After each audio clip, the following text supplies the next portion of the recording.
The idea of having an offer night when it comes to selling real estate is a concept that creates some controversy and is a sensitive topic because there are two definite clear sides of the fence where you have sellers on one side and you've got buyers on the other side. So with that being said, I'm going to cover this topic in two different videos. This one is going to talk about concepts of the offer night for information for the seller. Part two, if you're a buyer, be on the lookout for part two, where I'm going to talk about information that's going to be, I think, helpful for you when it comes to the buyer night and kind of explain the whole idea behind it in the first place.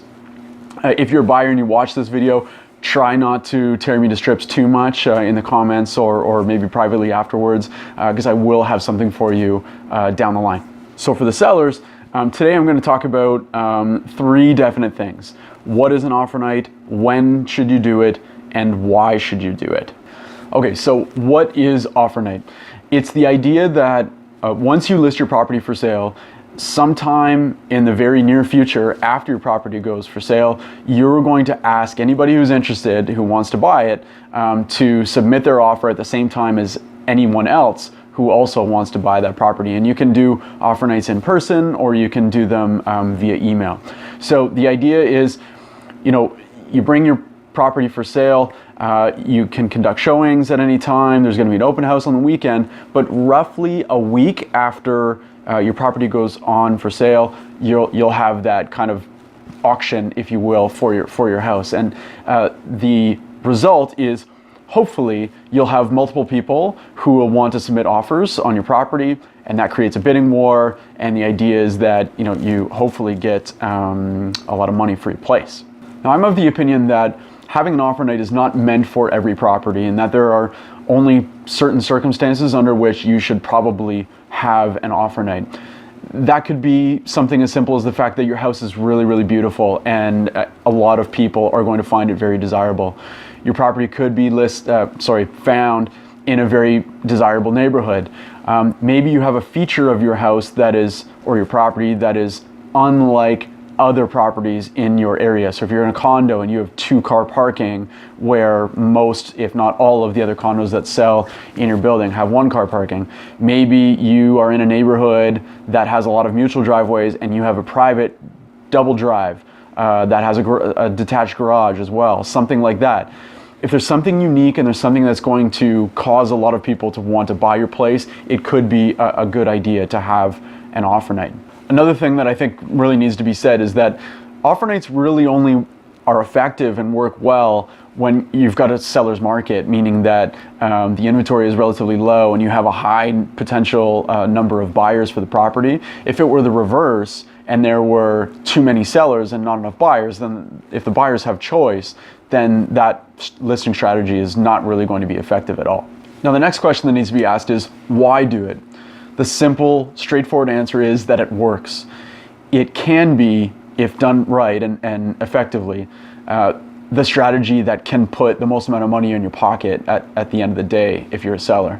There's a reason why buyers hate the strategy. They don't like it because they often feel forced to pay a higher price than probably what the house normally would have gotten if there was no offer night, if offers were being taken any time, and also higher than what that buyer probably would have paid if there wasn't that kind of pressure to pay more. There's something else that I want to talk about, and I'm not a psychologist, so I'm going to try and summarize this as best I can.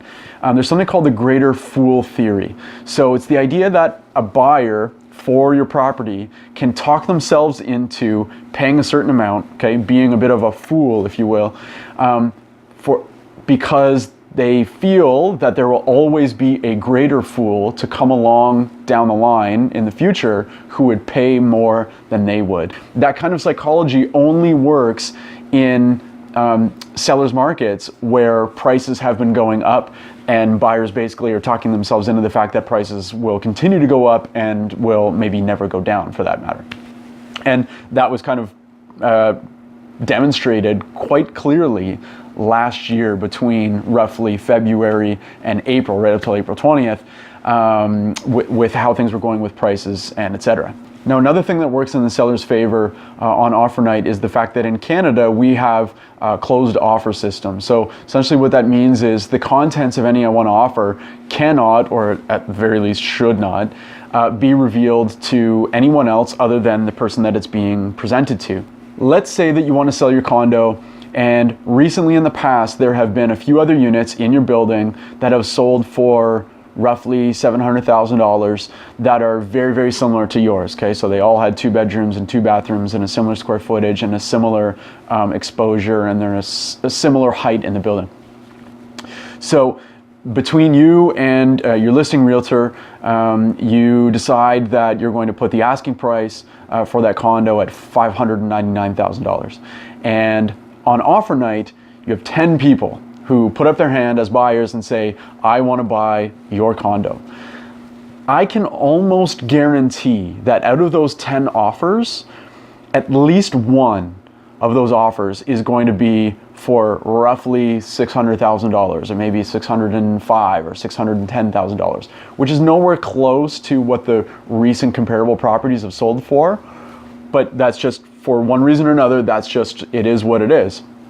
But the person who ends up paying the most amount of money for the place and ends up being the successful buyer doesn't know that those offers that are towards the bottom of the pile have a number like 600 or 605,000 on it. They don't know that there are tons of conditions that are really unappealing to the seller. They can't know any of that stuff. So there's pressure on the people who are really serious about your place to do whatever they can to beat out all the other 9 buyers, even though 1 or 2 or maybe all 9 of those other buyers aren't nearly as serious as they are. So hopefully that sheds some light for you on what exactly a buyer night is, and when I think the circumstances warrant doing one and why you should do it.